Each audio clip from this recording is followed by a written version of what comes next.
room now. So we are presenting on stage une autre habituée de l'édition de Women in Tech Africa Mauritius.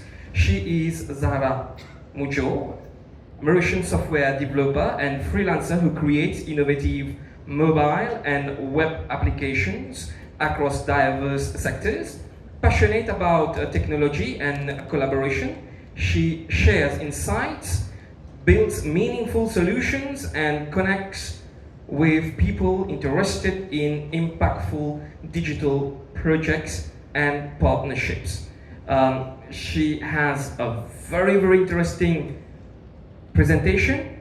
Ladies and gentlemen, please help me to welcome the young lady on stage.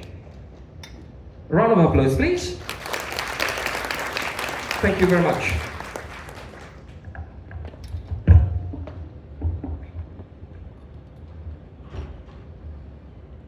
Hi everyone, so I am Zahra and basically a software engineer and women tech maker ambassador. I write codes out of passion but also professionally. I specialize mostly into mobile and .NET development solutions. Today our topic is building agentic applications with Flutter and Gemini. With that, I will be able to show you how of a powerful tool is Gemini combined with Flutter, how you are able to create a new paradigm of user experience. Now we'll be going beyond chatbots and we will be exploring how applications can reason and act on behalf of users. Now, why agentic applications? Because it gives you more control. Why is that? Let's say I would take a small example of traditional applications. If you needed to change the background on your applications, you would need to go in settings and select a few options, right? Or if you wanted to file a bug, you would need to go through a whole process of doing that, especially in customer support and everything where you need to create a ticket. Now with agentic applications, you don't need to do all of these processes, going to your settings and everything. You can tell your app what is it that you want to do using natural language. Basically it turns your app into a helpful concierge. Now as you can see, agentic applications are like having a small, proactive assistant inside of your application. They anticipate your needs, suggest the next step, and even perform complex tasks on your behalf.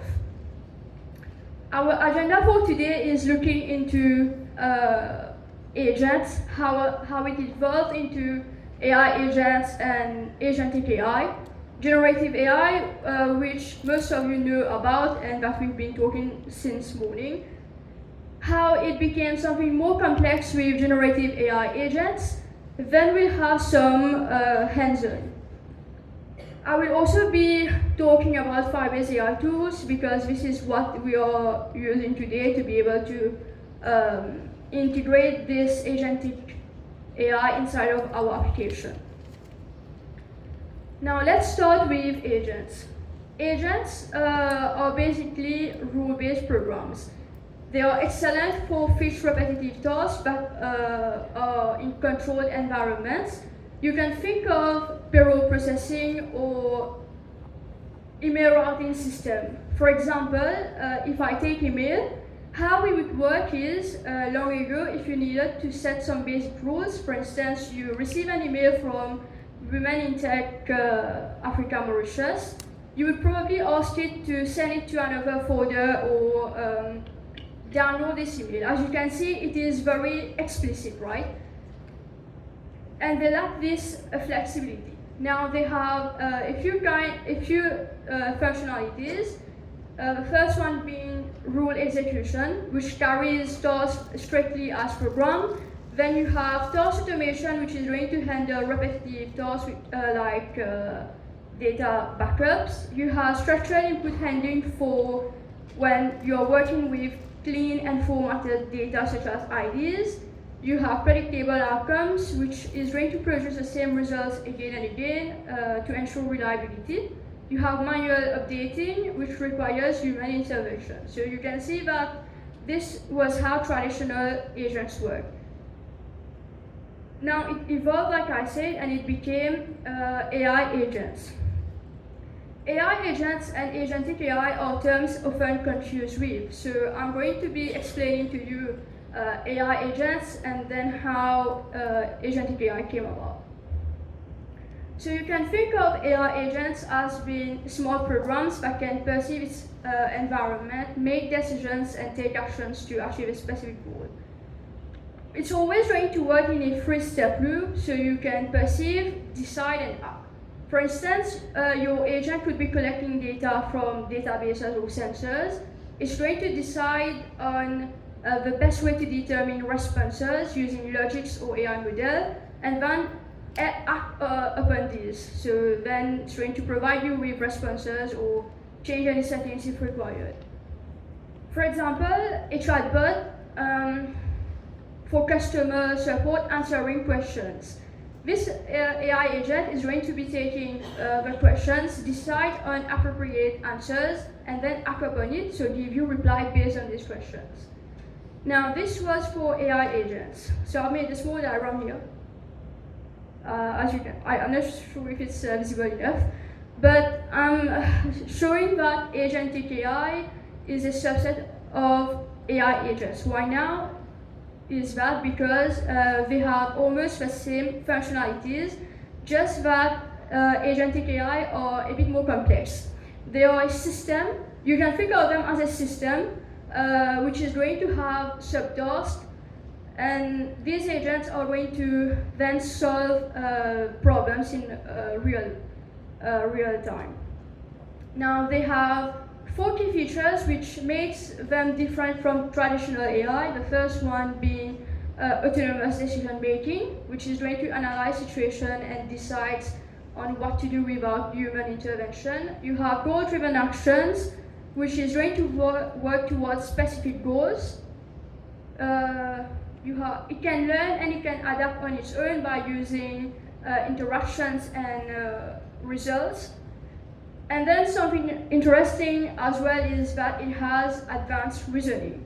So it can connect to multiple systems, coordinate tasks, and manage complex workflows. Now, AI agents are built on a framework called, not all of them, but some are built on a framework called React framework. Now, for developers here, we are not talking about React JavaScript framework, but we are talking about something else. This is the reason and act framework, which is going to give our model the ability to observe the environment, reason about what to do next, and plan the next steps, and then act using the right tools or APIs. So as you can see, agentic AI is quite different from AI agents. They are a bit more complex. So I spoke about React agents, so let's take an example.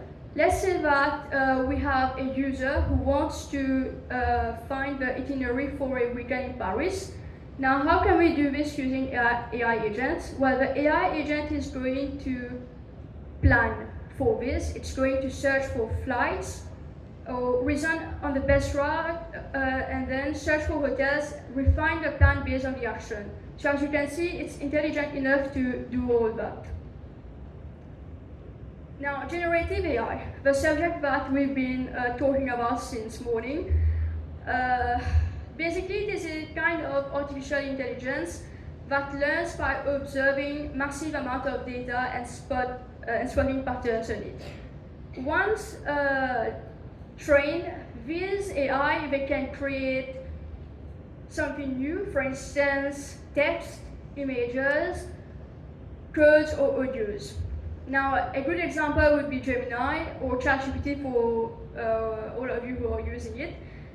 Now, Gemini is Google's multimodal large language model. Basically, multimodal only means being able to generate text, codes, and everything. I'm giving you this the meaning of it because we are going to be using this term later. Now, how would we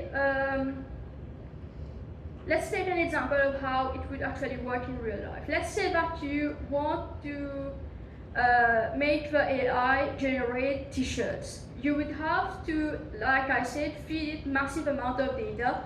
Well, in this case, we would feed it massive amount of t-shirts, images, for instance. It would have to learn from the shape, the texture, and the color, perhaps how people are wearing it, so that later it can identify the t-shirt or even make it itself. So it's pretty interesting. Now we have something more complex called the generative AI agents. And what this is doing is that it's combining the advanced AI agent with the generative power of LLMs, basically. So we'll be looking into that shortly. Yeah, so I spoke about integrating Firebase in order to make our application agentic. So why Firebase? Because it already provides us with a few tools that we are going to be using. So its architecture is like this. It has Gemini, which acts as the agent's brain. Then it has also a framework called Agentic, which is going to allow you to deploy, test, and build your AI flows. Then it also has that React framework that we spoke about for its agentic behavior, and basic AI tools. Now, what is this basic AI tools? Basically, Firebase is going to be taking my code and expose it to the tools that we are going to be seeing in a minute, for the agent to better understand what is it that we want to do. For instance, if I wanted it to give me an idea why my application is not working properly, I would need to give it certain access, so I'm passing it through that tool. Okay, so our use case for today is a simple BMI application that we will be integrating the Agentic AI into. Now, I will only be showing you how that I can make the AI change, allow a change of a primary color button. But of course, there are multiple things that you could do. For instance, you could also ask it to file a feedback report. This application, I already written some codes for it. So if you want to test it and play with the code, you can clone my repository, navigate to the Start AI branch where the codes are already there for you to play with. Or if you want to create a project, a new Flutter project, you can in fact do this by using the command Flutter create your project name. Basically, Flutter is the, I forgot to say this, but Flutter is the framework that we are going to be using today to build this mobile application, which is why we are creating it using Flutter Create. Now, given that it is an existing project, the main thing to do in this case would be to install a few packages for our application to work properly with Firebase. So the main ones that you need to install is Firebase AI and Firebase Core. If you don't install these, you won't be able to call the Firebase API. It's not going to work, so you need this. Now, Provider is another package that you need to install, or if you want, you can use a package of your choice for state management system. Now, the reason we are using this is because whenever we are making a change inside of our application, for instance, if you are saying, okay, you want to change the color of your button from settings, it needs to be reflected instantly from the application, right? And that's why we are using this state management system, because it allows us to make this change instantly. So now that we've installed our packages, we need to set up Firebase. Firebase provides us with a very nice command here called Flutter Fire Configure. With that, you will be able to either create your project on Firebase, or you can choose from an existing one. Of course, you need to be authenticated, otherwise it's not going to work. So here I have created a new project called setFB. You can see here. Then it's going to ask you to choose the configuration, where you want to have this configuration set, on which platform. So for me, I've chosen Android, iOS, macOS, web, and Windows. I've chosen this only because Flutter is cross-platform, and if later I want to use this application on Android, I want it to be able to run properly without any issues, so that's why all of this. Now it should also run on Windows. So it's going to check if your app has already been registered on these different platforms. If not, then it's going to register it. Once registered, it's going to give you an app ID for each of these different platforms. Now, how will you know if it's already been configured properly inside of your Flutter project? Basically, you will need to look out for 3 files, very important files. The first one is firebase.json, which will be at the root of your Flutter application. Firebase option.dart will be inside of your lib folder. Google services.json into specific platform folders. So if you want to configure this on Android, you will need to go inside the Android folder and look for it there. Now, Firebase option.dart is one of the most important files, I believe, because even if it says here that, okay, it's generated the app IDs, it may not be reflected inside of the Firebase option. So if you need to check inside of the file, if it's missing there and you're not seeing any IDs created there, then you will need to delete the file and then reconfigure your Firebase again. Once this is done, we can get into some coding. So here are 2 lines of code that we need to add inside of a method called main in a file called main.dart. I will show you later where it is. Basically, the first line of code is widget flutter binding.ensure initialize. We need to add this line of code because our Flutter engine is going to be talking to some platform codes. So we need this for it to run properly. If not, it's going to crash. Your application is going to crash. Now, we also need to initialize our Firebase. You need to go the second line. If you don't do that, you won't be able to use Firebase. Even if you try to call the API, it's not going to work. I think your application is going to crash. Okay, now here, this is a bit more technical, so bear with me. Inside of the main method, I will show you again shortly later, we usually call a widget called my app. Here. Now, I'm not doing this directly because I want to wrap my widget to use better feedback, which is a package called feedback. And then I want to also wrap it with change notifier provider.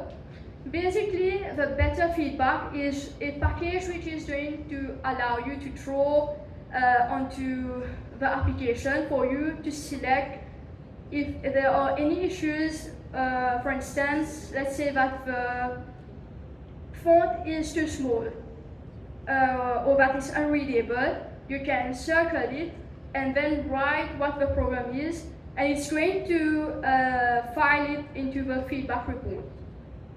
Now, the change notifier provider is the provider package that we spoke earlier, which is for the state management system. Okay, so this code here is to basically talk to the AI. It is the integration AI part. Now, here, this highlighted code is basically saying is basically creating an instance of the Gemini generative model. Now, as you can see here, I'm using Google AI. Now, Google AI is the Gemini Developer API, which is mostly used in development environments. However, if you want to push your application to production, you need to use the Vertex AI. So I think it's very important to know that. Now, the generative model, it takes a few parameters. The first one being system instruction, which is going to define our agent's rule. So in this case, I'll prompt the AI to tell it that, okay, this is a friendly app that helps users adjust settings or submit feedback. Then I'm going to be passing the Gemini 2.5 Flash, which is Google's latest model, and it has multimodal capabilities. We will be using the tool configuration. Basically, we need to define this because we need to tell our model what action it's allowed to take inside of our app. For instance, changing the primary button color or your background color, or anything else that you might want to do. We use the tools parameter because we also need to configure a set of functions for our AI agent to call. Now, I will be showing you why we use this.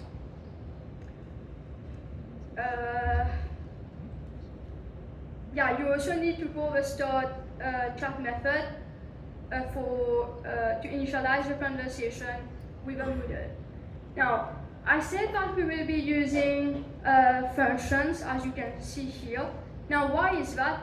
It's because generative AI often comes with certain limitations, and one of them is that it's not really able to connect or access external data from APIs or functions.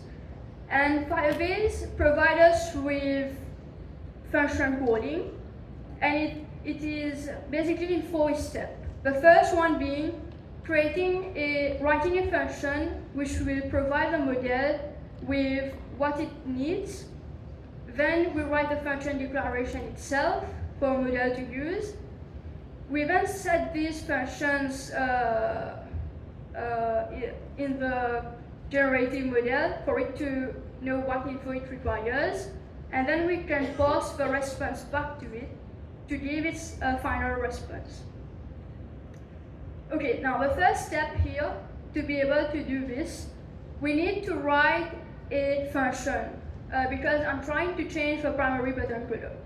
So I'm writing a function called set primary button color, which is going to update the primary button with a new color and then call the notify listeners so that the application can know that there has been a change in the UI, so it's going to rebuild the widget. Then we are going to be writing this function declaration, so it is just a contract for the LLM. Basically, it tells Gemini, okay, I have a function called set primary button color.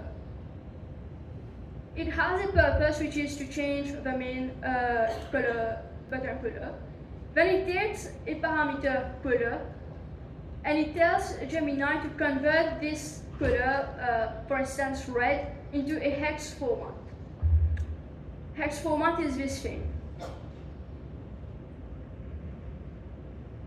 Then we pass these functions into config so that the Gemini can make changes if required, can call this function and make changes if required, if the user intended to do those changes. Set primary button color tool is a function declaration that we just created. We need to register it for the model to know its purpose and its name. Now, there's another function that we are writing, which is called a set primary button color call. Now, this is going to read what Gemini has responded with. So here it's going to grab the color, which is a string, and then it's going to pass it into a function to convert this string hex into a color object so that Flutter can understand what it is. Then we can update the UI based on this.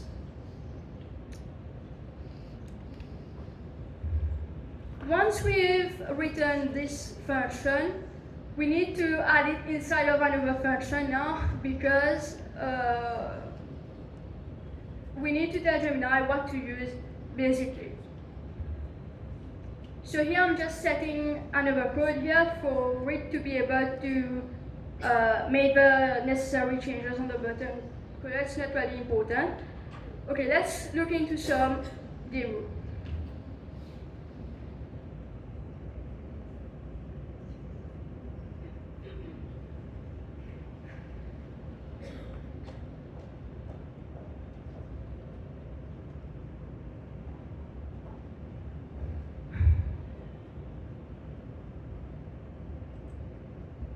Let me try to run this application first because I want to show you how I'm asking to change the color of my button and how it in fact changes it. Now, the really good thing about Agentic AI is that it's not really going to just change your color button. It's going to check, for instance, if you wanted to, if the color is user-friendly, because not all colors is good to look at. For instance, if it's too red, then it's going to be very annoying. So it can also check that if you let it know that it should be doing this. Okay, I don't know why it's taking so much time today, but we'll let it run and look at the code as well. Time. Okay, so remember that I said that we needed to look for 3 files which are very important. I'm not sure if you can see, but there is the Firebase.json file. It is in fact present. We have Firebase option file with our app IDs and keys. Since I'm trying to run this application on iOS, my Google service info should be present in the iOS folder. Now, this file, even if it's not generated right away inside of the folder, it's not quite of an issue. You can always go to the Firebase interface and download it from there for the platform that you need the Google service for. Okay, our application is running. So this is, actually I was playing around with some design, so eventually I turned it into some mobile application. Basically here I have my button, which is, I think, blue. I'm going to basically ask my AI to make a change.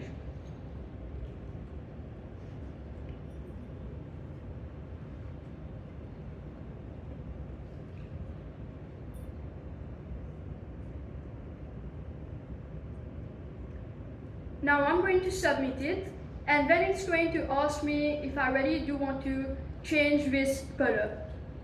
Like I said, it would check for any problem with the color if you ask it to. So right now I'm going to say yes, please, and hopefully this should work. Okay, it changed. So this is about the presentation.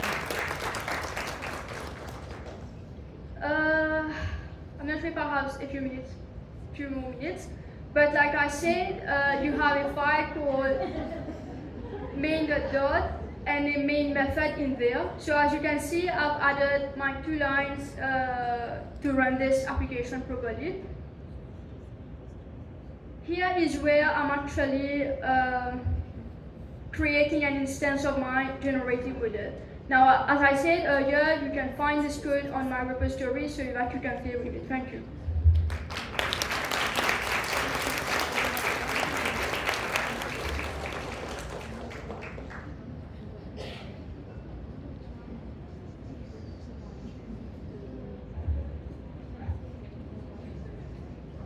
Okay, so I have a QR code here. If you want to connect with me, you can scan this QR code and you will find me on LinkedIn.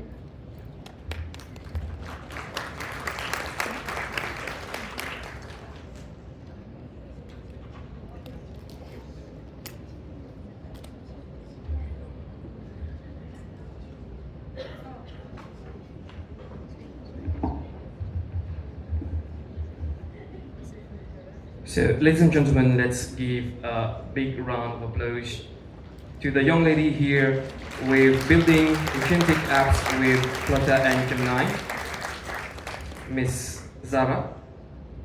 And she got me right. Yes, she got me right when she said it's a bit technical. Right, so thank you very much. Ladies and gentlemen, we'll be connecting to SA shortly, where we will receive our next speaker, who is Deborah Lynn Mare. Deborah Lynn Mare is a chartered accountant from South Africa, and she will be joining us online.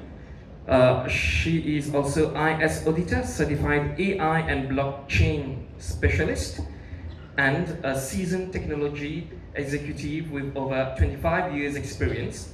She has held senior leadership roles, including Group CIO and Head of Audit and Risk for Altron, a JSE listed company, as well as Managing Director of an Altron Managed Services, an IT Managed Services business also. Today, as a strategic advisor and non-executive director, she helps organizations drive digital transformation and adopt emerging technologies, align financial, commercial, and governance strategies, and shift from product-led to solution-led business models to unlock sustainable growth. Deborah will be